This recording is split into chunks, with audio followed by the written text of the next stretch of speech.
Good day, fitness professionals. My name is Aaron. I'm the head of education at FitPro and I am in Life Lab today. So since I'm in the lab, I thought that we would put the burpee under the microscope. The burpee is one of the most polarized exercises in the fitness industry and it splits opinions. You either love it or you don't. So what we're going to do today at FitPro is, rather than sit on the fence, we are going to remove the fence entirely.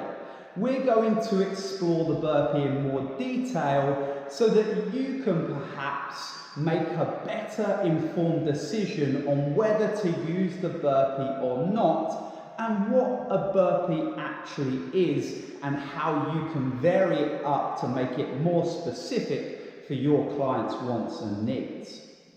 So let's take a think. What type of people might be able to use a burpee and where would it be useful?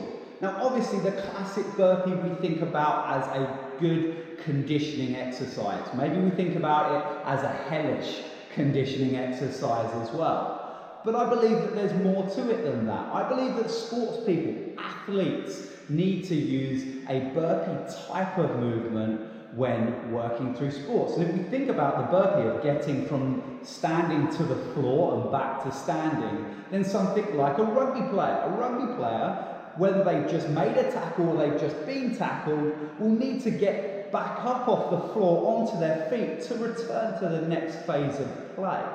Someone like a surfer will start in that prone position and then have to pop up onto their feet on the board without falling into the water. A burpee could be a great option for them. Also, we've got people like contact sports and ground-based sports where you have to overcome and dominate your opponents, and one great way to do that is remain on the floor and over your opponents. We've also, beyond that, got kids playing, being on the floor, falling on the floor, standing up again, babies getting from the floor to standing.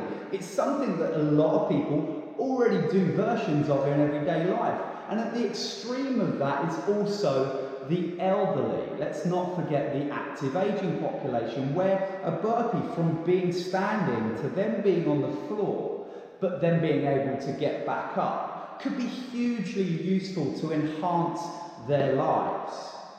And also, we've got those special populations like the military, like the firefighting personnel, who might need to get down to the floor, get through tight situations, and then get up and be able to react to what's in front of them, often with lots of heavy kit on their person. So when I look at a burpee and I think about a burpee, I'm often thinking more than just a fitness and conditioning exercise, but really it is a great ground to stand exercise that can be utilised for so many different people. So I've got a couple of key rules and one golden rule that I like to think about when I think of a burpee, which is the quality of the burpee over the quantity or intensity. So start by doing and using a couple of good reps, and then you can begin to build the rep ranges, build the time frames, build the sets into the program so people can overcome and become better at working with the burpee with great quality. And then once that happens, then you can start to explore the burpee in different ways to increase the intensity too. So what we're going to do is we're going to break down the burpee. We're then going to build it back up, and we're going to give you a bunch of variations that hopefully inspires you to think differently about this exercise and maybe break the mold and remove that fence so that you have more strings to your bow and more tools for your toolkit. Enjoy. So to kick it off, we're going to look at the burpee as a whole. This is the classic burpee that you would see in a lot of fitness environments, building whole body conditioning and strength.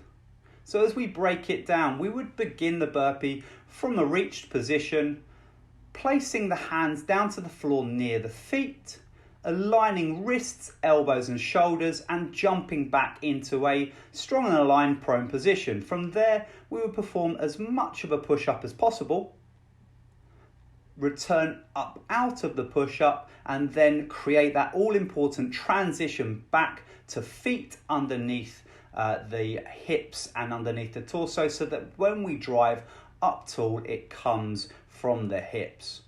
Here you can see another option, which is now stepping in and out of the transition, taking some of the impact away from that classic burpee transition period.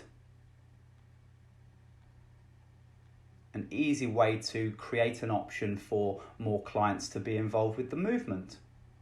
A second option would be to walk the hands out into the prone position and then perform the rest of the burpee movement. Again, taking some of the impact away from that classic tough transition, adding a little bit extra load through the upper body as we walk out. Now we can go from that movement into some variations. The first variation we have here is adding a crawl to the burpee, so a burpee crawl. Getting all the crawling benefits through the hips, through the shoulders, and through what ties it together, which is the core.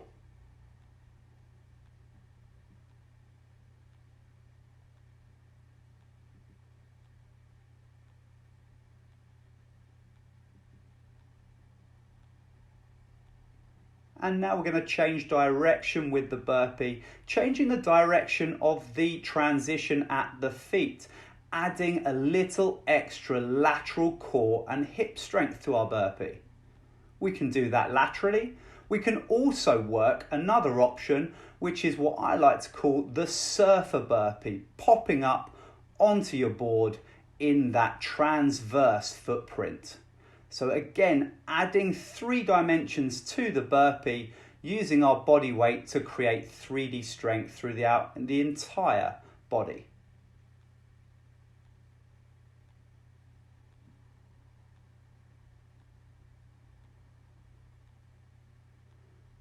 And as another option, we also have the opportunity to use different tools in conjunction with the burpee. Here you see us using the Viper, taking down to the floor, using the Viper on the explode at the end of the movement, adding in that Viper uppercut. So changing the movement slightly by adding a tool to get a desired specific outcome. Adding extra load and extra strength to the burpee movement. And here you see an increase in dynamic balance challenge, although a decrease in impact at the hips. So this could be a great option, adding balance to anyone that needs it. And another body weight option here, utilizing inspired by animal flow, using that kick through at the bottom of the burpee instead of the push-up. Now, if we have clients and members that can't get all the way to the floor, we have the ability to use a box, and we have the ability to layer this box burpee up or down as much as we want. You can see here, starting with a step back, then working with the jump transition, still performing the push-up on the box, then adding the jump transition at the end of the burpee back in, and then from there actually utilizing the box itself to add to the exercise with the step up. If we can step up, we can also jump up. So again, this is a great variation for people that can't necessarily make it to the floor. And here you see a kettlebell swing burpee, again adding an external tool to the burpee exercise. I think this one would be great for rugby players, getting up off the floor and then being able to utilize their hips and their whole body to get back into the game with some power.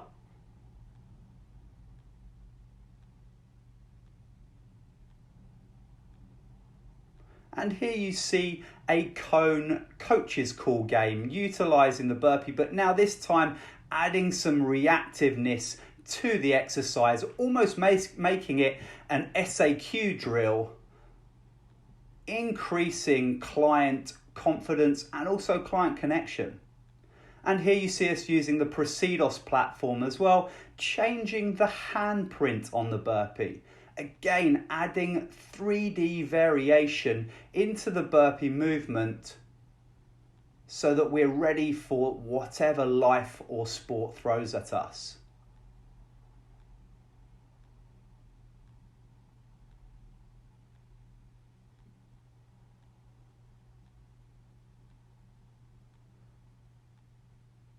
If we can change the hands, we can also change what the feet do. So again, adding that 3D principle to the burpee using the Presidos platform, and this time jumping to different targets, to different positions, again giving us different benefits from each burpee. So there you have it, team. I hope that you enjoyed some of those variations of burpee, and I hope you enjoyed the breakdown. For some of you, this will have solidified your opinion on the burpee. For some of you, this may have changed your opinion on the burpee. Either way is great. For some of you, I hope that you can now feel a little bit more inspired and go out and explore the burpee in some different ways so that you get more out of it as a coach, and certainly that your members and clients get more out of the burpee movement itself, and that it can be tailored to more people's needs. We would love to hear from you. We'd love to hear your opinions on what you saw and what you heard today, and we'll be bringing more movements to you soon under the microscope.